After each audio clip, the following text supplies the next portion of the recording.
It's doing things. Well, I think I picked a good time to... There it goes. It just stopped.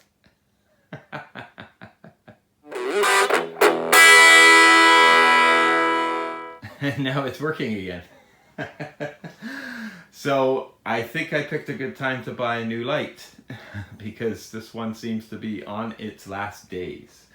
So welcome to the Philip Cockrum channel, my friends, subscribers, and viewers. Please like, subscribe, share, comment. It really helps the channel, helps me grow, helps me bring you these videos that we all love.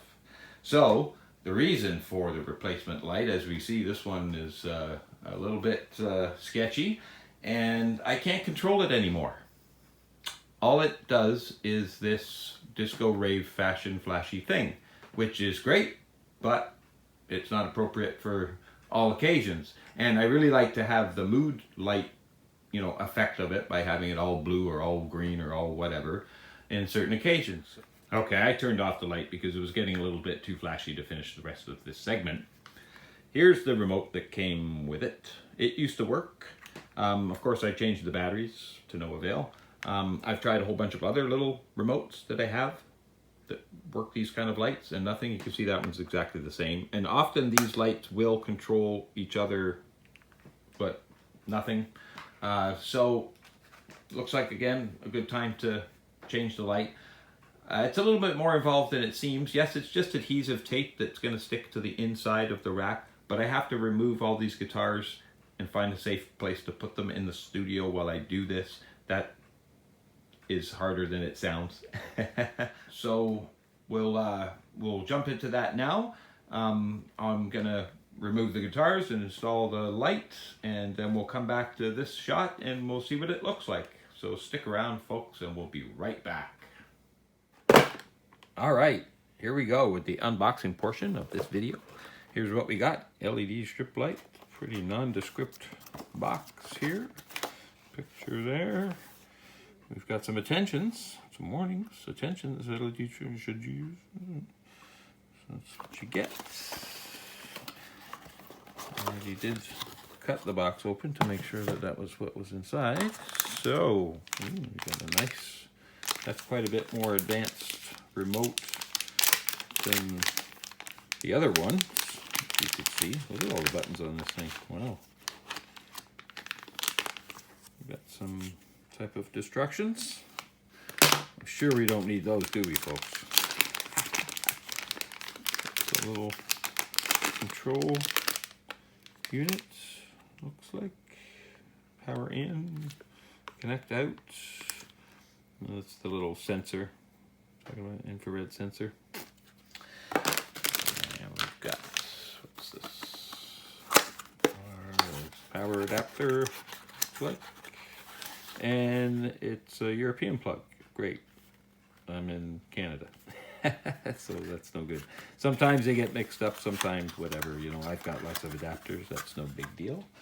Fortunately, we're right beside my charging station right here. And I guess that's the light itself. So I guess they probably use this box for a whole bunch of different lengths. I bought just a 5 meter because that's all I need for my needs. But they had, I think, at least 3 or 4 different sizes. Like 5, 10, 15, maybe up to like 20 meters or so.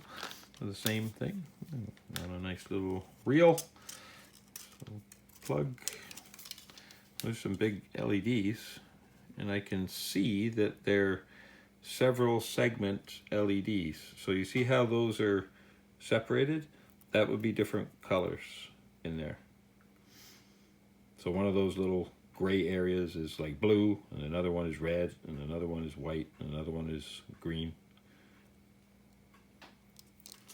And there's a little control chip thing and your connection pieces. So that's your connection lead, and then they attach that to just your strip here. I guess more microchips. Huh?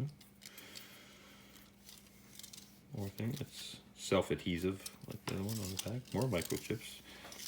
More microchips. Holy geez, there's a lot of microchips on this thing. It's like every 3 LEDs there's a microchip. Yeah. Wow. Well, I don't want to unspool it all here because we can kind of see what it's going to look like just in a short portion and then go install it. So let me get some power. Oh, we need to get an app, it looks like, too. So we've got the remote control, but I'd like to download this app and try it as well, and see if that works. So stick around, we'll be right back. Okay, I got the app on the phone. I got handy dandy power right here. I'm gonna just stick a little of this down on there so we can kind of see what it's gonna do. Let's plug the light in to the controller first. Is that the right way around? You can only get it one way. And then some power to the module. Whoa, I see lights, and it stopped. I don't know if that's good or bad. This power adapter is less than the other one, so it shouldn't be burnt out. On. Okay, so there's some actual buttons here on the remote. Or on the control unit itself, which is very, very handy, which the other one didn't have that. So it's got a power. We're gonna see that. Get the light right.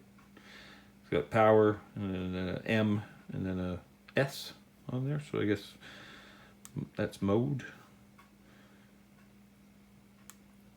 It's changing. Yep. So that's mode.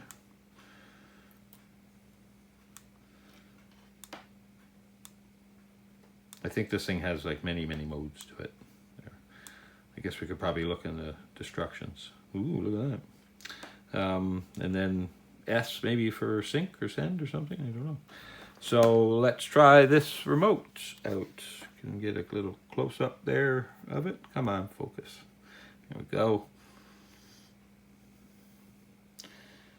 So I see music buttons. That's good. And we got our little plasticky bit you got to pull out. And well, let's try and turn it off. Hey, it worked. Try and turn it on. Hey, it worked. Right away I'm happy because I couldn't do that with the other one. Blue. That looks like green to me. Meteor. Well, the remote's definitely working. It's doing different things with the remote. W. All right, so I would say that that's a win-win-win. You know, we can spend some time figuring that out. What about this app deal thing here? Let's take a look at that. Where we get it here. What was it? That thing there. All right, so that's what the app looks like. There's my devices. So we have to add a device, plus sign, add devices. I would guess that's it. Allow, connecting. Oh, well, look at that. Don't you love it when things work like they're supposed to?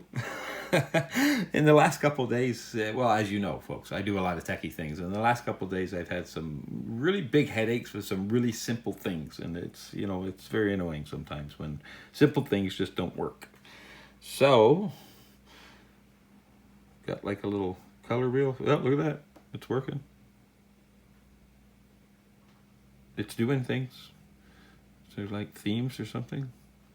So, I would say it works and it's a win. This whole light was, I think, $20, maybe. Couldn't have been much more than that. A couple of dollars more than the old one was. So I think you can still buy that, just a more basic light without this Bluetooth or a more fancy remote like this one has.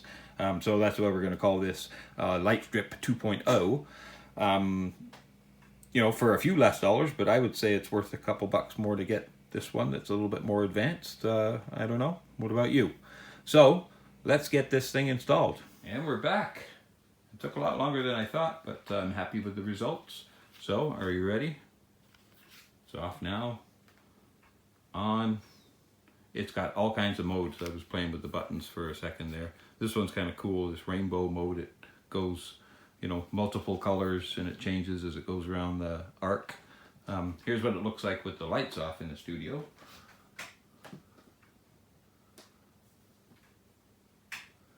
And yeah, everything seems to work. The blue and green are mixed up on this remote. So green is blue and blue is green.